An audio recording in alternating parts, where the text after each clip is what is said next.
Now, Hyundai first started manufacturing the i20 in India as an export vehicle. It was just by the way sorts that they decided to sell it to the Indian consumer as well. Their expectations in terms of monthly sales were very, very modest, in the hundreds in fact. But when they actually started selling the i20 in India, they were in for a big surprise.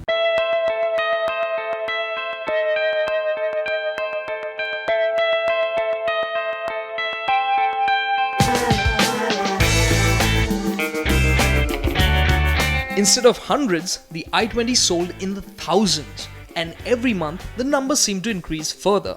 Indian car buyers fell in love with the i20's Italian nose, its big car space on the inside, and its spectacular equipment list. Mind you, the i20 was far from perfect. The interiors didn't feel all that spectacular, the ride wasn't great, and the petrol engines were a bit wheezy. But despite these shortcomings and its high price tag, the i20 ended up offering incredible value to the inscrutable Indian car buyer. Well, now it's 2012. Hyundai has launched their facelift for the i20. But what has Hyundai done? Will it make the i20's fortunes shine even brighter?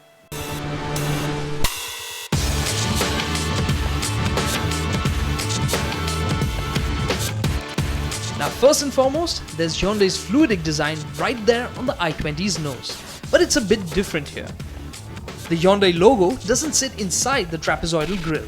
Instead, it's integrated into the body. The headlamps are new, and the hood has also been restyled in keeping with the changes. When you look lower down, you can see that the fog lamps are new and bigger. At the sides, there aren't any changes except for the new alloy wheels. Move over to the rear and you'll see the new updated tail lamps and bumpers with built-in reflectors. And that's it for the newness factor on the outside. So clearly the i20 is more striking to look at, but the cool part is Hyundai haven't made extensive changes to the bodywork, which would have resulted in more cost. And in terms of dimensions, the only change here is the length, because the nose is a bit bigger. Otherwise, the wheelbase, it's the same, the width is the same, the height is the same. So no expensive sheet metal changes here, and the same kind of frugality has been applied even on the inside.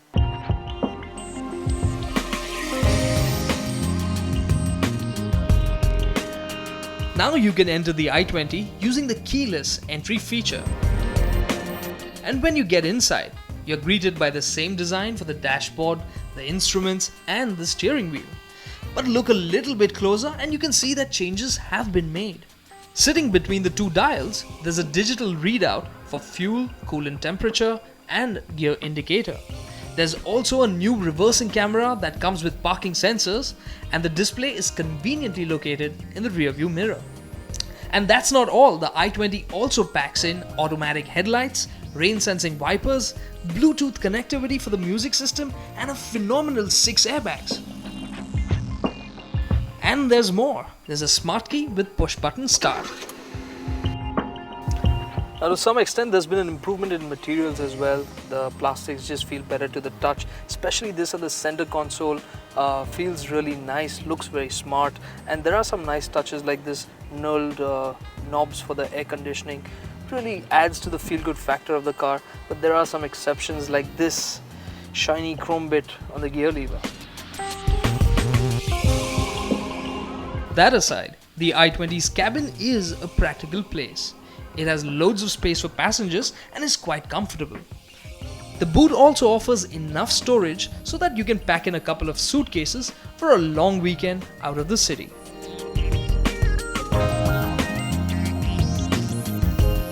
But when it comes to changes, the biggest one on the i20 is sitting under the hood. And to sample that, we need to hit the road.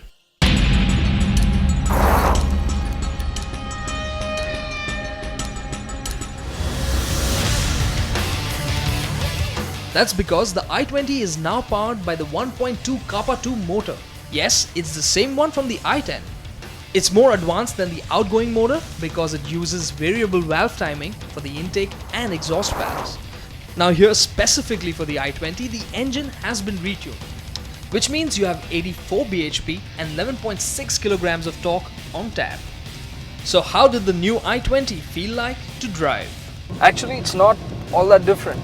I mean, low speed responsiveness isn't great. put your foot down. Even right now, second gear, 30 kilometers an hour. It just gets going. Not very energetic there. Showed an open stretch of road and it still feels breathless.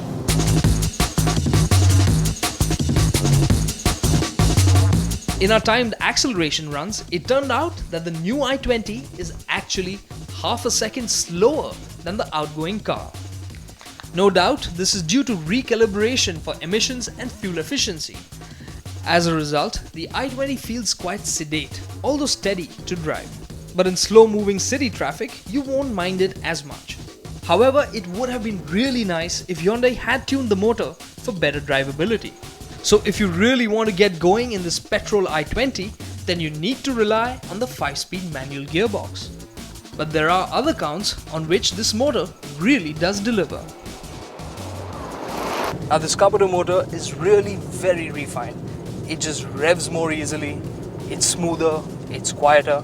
It's a big improvement.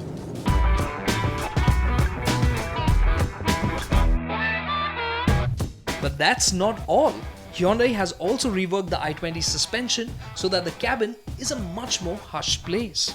Earlier, the i20 would feel clunky and stiff at city speeds. But now, thanks to the retuned suspension, things are much better. Now the ride is really a big improvement over the previous i20, which really used to feel quite stiff, skittish. You could really feel the broken surfaces, even if there were small broken patches of tarmac at lower speeds in the city. This just feels a lot more pliant, a lot more absorbent, so more comfortable for commuting over the kinds of roads that we've got in our cities.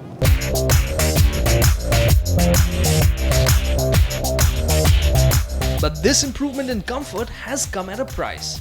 The i20's high-speed dynamics have gotten even more soggy. Now the i20 was never a car that was meant to excite drivers, and even here with the facelift, the steering feels quite sloppy. It's very vague and inconsistent. You really can't figure out what it's going to do next. And when you ask for changes in direction, especially suddenly, then it's quite a handful.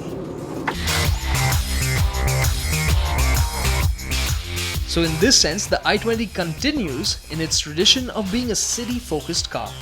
And with all the changes, it certainly seems like a very sensible big hatch for the big city. So in terms of dynamics, the i20 really hasn't improved. It's sloppy when you drive hard, and the engine, while on paper it's more powerful, it really doesn't feel that way in the real world. But where the i20 is really improved is its core areas of strengths. First and foremost being the looks. This is a more contemporary looking car, wears the family look really proudly, looks very attractive in that sense. On the inside, you have the usual spacious cabin, but that's now complemented by a more supple pliant ride, which is great for the city. Of course, on the inside, you also get lots and lots of new features which have really trickled down from the elder brother, the Verna. So overall, a really nice, well-rounded package. Sure, it's a bit more expensive than the top-of-the-line Swift or Fabia, but then this is great value, and that has always been the i20's trump card.